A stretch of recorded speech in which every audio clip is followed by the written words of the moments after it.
चौधरी ने नीतीश कुमार पर साधा निशाना, पत्रकार हत्या पर लेकर उठाए सवाल। स्कूल प्रशासन पर छात्राओं ने लगाए गंभीर आरोप, अश्लील हरकतों का मामला आया सामने, प्रिंसिपल और नाइट गार्ड गिरफ्तार। पत्रकार की हत्या का हो रहा विरोध, कई पत्रकारों ने किया विरोध प्रदर्शन, हत्यारों को गिरफ्तार करने की मांग। हत्या के आरोपियों को मिली सजा, पीड़ित परिवार को मिला इंसाफ। 2021 में हुई थी बाप और बेटी की हत्या, नमाज पढ़कर लौटते वक्त उतारा गया था मौत के घाट। जीविका ने रोजगार मेले का किया आयोजन, जीविका दीदियों ने अतिथियों का किया स्वागत। प्रोजेक्ट मैनेजर कमल किशोर समेत कई लोग रहे मौजूद। नमस्कार, आप देख रहे हैं आज की खबर, आपके साथ मैं हूं अफीफा मलिक। भाजपा के प्रदेश अध्यक्ष सम्राट चौधरी ने अररिया में पत्रकार की गोली मारकर हुई हत्या को लेकर मुख्यमंत्री नीतीश कुमार पर सीधा हमला बोला है। उन्होंने कहा कि अब बिहार में चौथे स्तंभ के लोगों पर भी हमले होना शुरू हो गए हैं। इसका उदाहरण है अररिया में पत्रकार की गोली मारकर हत्या कर दी गई। वहीं बीते दिनों समस्तीपुर में एक दरोगा की भी गोली मारकर हत्या की गई थी। ऐसे में उन्होंने नीतीश कुमार पर प्रहार करते हुए कहा कि अपराध को समझने के लिए नीतीश कुमार को एक नया चश्मा देना पड़ेगा। नीतीश कुमार दिल्ली घूम रहे हैं, लेकिन बिहार में अपराधी बेलगाम है, उनकी चिंता नीतीश कुमार को नहीं। अररिया जिले में जिस तरह विमल यादव जी की हत्या हुई, यह अत्यंत ही दुर्भाग्यपूर्ण है कि लोकतंत्र के चौथे स्तंभ के पत्रकार साथियों की हत्या शुरू हो गई, थानेदार की हत्या शुरू हो गई, और वो तो गवाह भी थे। उनके भाई सरपंच की हत्या हुई थी, उस मामले के भी गवाह थे। पुलिस सुरक्षा देने में विफल रही और नीतीश कुमार जी आराम से दिल्ली और बॉम्बे घूम रहे हैं और बिहार में उनको अपराध दिखता ही नहीं। एक नया चश्मा उनको हम लोग को देना पड़ेगा जिसमें बिहार के अपराध उनको दिखे कि बिहार में पुलिस वाले मर रहे हैं, बिहार में पत्रकार की हत्या हो रही है, गौ तस्कर जागृत हो गए हैं, बालू माफिया, शराब माफिया और गुंडों का राज स्थापित हो गया है। नीतीश कुमार जी के लिए बाहर से चश्मा। प्रशासन की कई कोशिशों के बाद भी सड़क हादसे थमने का नाम नहीं ले रहे हैं। खबर बेतिया से है, जहां एक बोलेरो ने 6 स्कूली बच्चों को रौंद डाला, जिसके बाद स्थानीय लोगों ने इस घटना की जानकारी पुलिस को दी। मौके पर पहुंची पुलिस ने घायल बच्चों को मेडिकल कॉलेज में भर्ती कराया। बता दें, इलाज के दौरान एक बच्चे की मौत हो गई, बाकी घायलों का इलाज चल रहा है। पुलिस ने शवों को अपने कब्जे में लेकर पोस्टमार्टम के लिए भेज दिया है।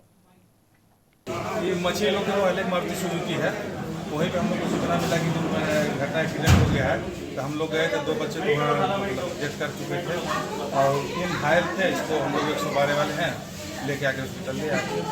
किस स्थिति के बच्चे पता को चला? नहीं, अभी बोले की स्थिति नहीं है, तो हम लोग को। खबर दुमका से है, जहां अनुसूचित जनजाति आवासीय बालिका उच्च विद्यालय के प्रभारी प्रिंसिपल और तैनात नाइट गार्ड पर गंभीर आरोप लगाए गए, जिसके बाद उन्हें गिरफ्तार कर लिया गया है। छात्रों ने इस बात की शिकायत की थी कि प्रिंसिपल और नाइट गार्ड उनके साथ अश्लील हरकतें करते थे। और यही नहीं, छात्राओं ने यह भी आरोप लगाया कि प्रिंसिपल और नाइट गार्ड दोनों स्कूल परिसर के अंदर बैठ के शराब पीते थे। छात्रों की इन शिकायतों के बाद जिला प्रशासन ने टीम गठित की और दोनों आरोपियों को गिरफ्तार करके हिरासत में ले लिया है। दुमका के ढोकीडी गांव में एक पति ने अपनी पत्नी की निर्मम हत्या कर दी और इसके बाद अपनी पत्नी के शव को आनंद फानंद में जला डाला। आरोपी को शक था कि उसकी गैर मौजूदगी में पत्नी का गांव के युवक के साथ अवैध संबंध था, जिसके बाद आरोपी पति, पुलिस ने आरोपी गिरफ्तार कर लिया है और मामले की जांच भी शुरू कर दी है। थाना क्षेत्र में पति के द्वारा अपनी पत्नी को हत्या किया गया है, साथ ही साथ उसका शव को पुलिस के जाने से पहले ही जला दिया गया। ऐसा सूचना मिला हम लोग को, तो गए तो उसके निशानदेही पर जहां जलाया था उसका अवशेष भी मिला और उससे कड़ाई से पूछताछ किया गया, तो उसने अपना जुर्म भी कबूला कि हम उसके मारे जिससे उसकी मृत्यु हो गई। उसको संदेह था कि उसकी पत्नी जो है अन्य लोगों के साथ अवैध संबंध है, जिसे उसी शक के आधार पर उसको मारपीट किया था, जिससे उसकी मृत्यु हो गई। और जो डंडा का इस्तेमाल किया था वो भी बताया कि इसी से मारते थे उसको हम लोग। जब नहीं, अभी तक तो उसी का हाथ है कि मारने में। और अगल मारने का कारण जैसा कि बताया कि उसको संदेह था कि उसका पत्नी का दूसरों के।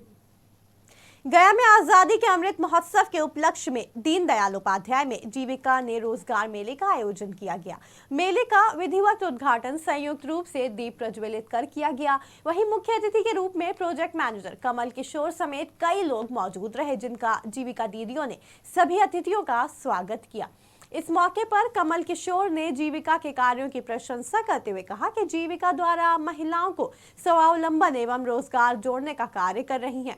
जीविका बहुत से ऐसे कार्यक्रम चलाए जा रहे हैं जिससे सरकार की विभिन्न योजनाओं का लाभ अधिक से अधिक लोगों को पहुंच रहा है। लोग 3-4 सेगमेंट में काम कर रहे थे। एक सेगमेंट था स्वरोजगार, एक था रोजगार और एक था कौशल विकास करके रोजगार।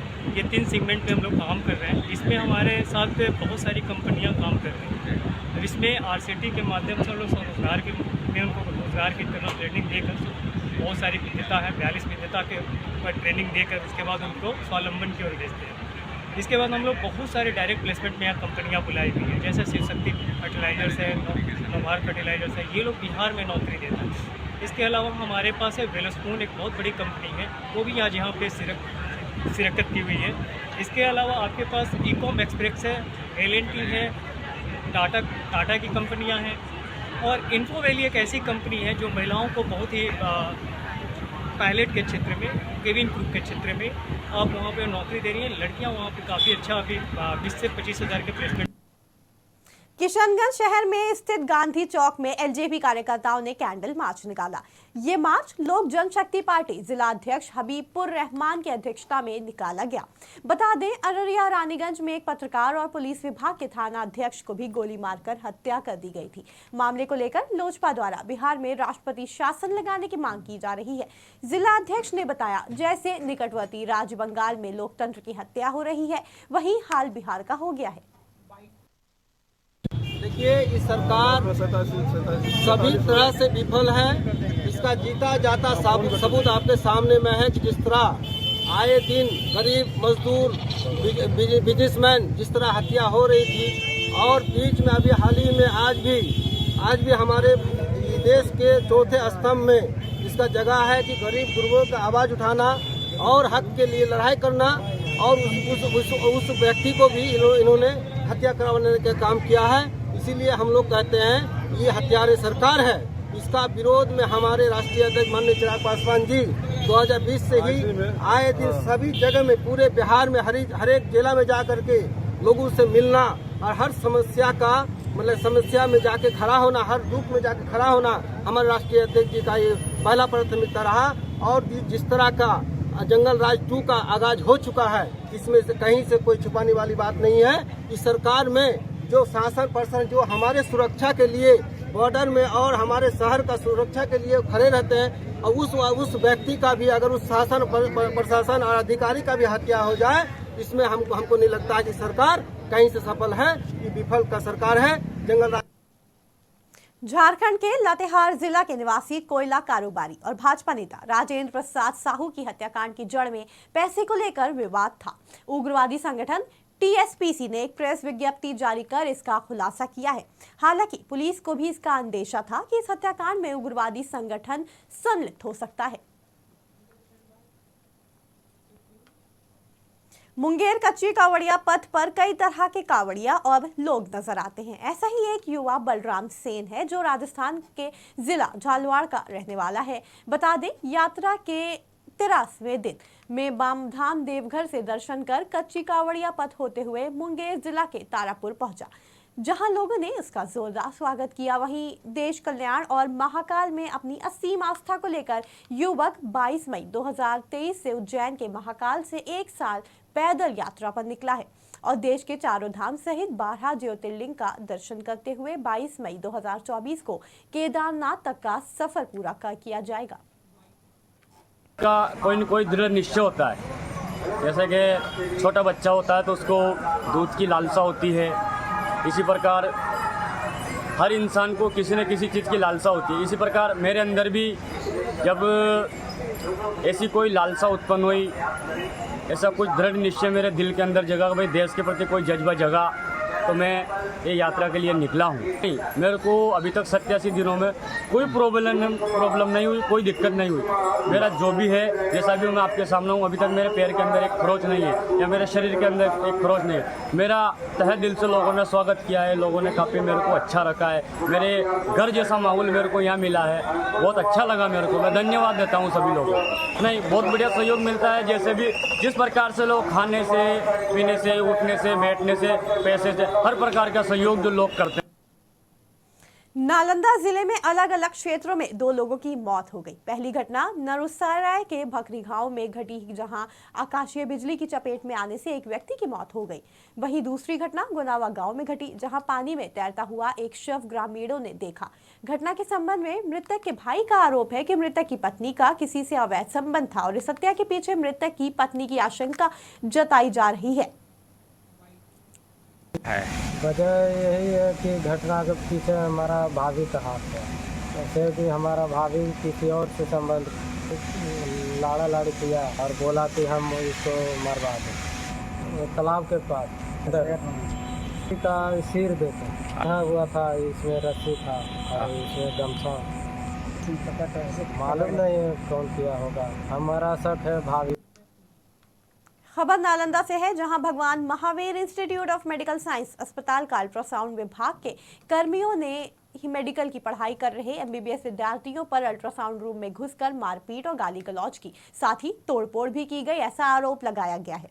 घटना के बाद दर्जनों की संख्या में नाराज अल्ट्रासाउंड, एक्सरे टेक्नीशियन और स्वास्थ्य कर्मियों ने अस्पताल प्रबंधन से कार्रवाई की मांग की है।